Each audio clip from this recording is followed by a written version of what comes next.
Hello everyone, welcome to technologyglance. In today's video, I'm going to show you how to recharge diamonds on BuzzCast. Make sure to watch the whole video to learn how. Let's begin. First, open up BuzzCast on your mobile device.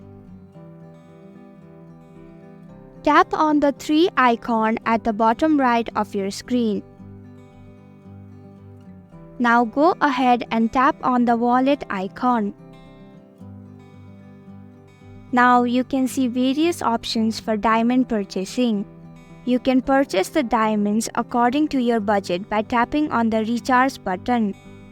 And that's it. I hope you found this video helpful. If you did, please click the thumbs up button. If you have any questions or thoughts, type them in the comments below. And don't forget to subscribe to our channel for more updates.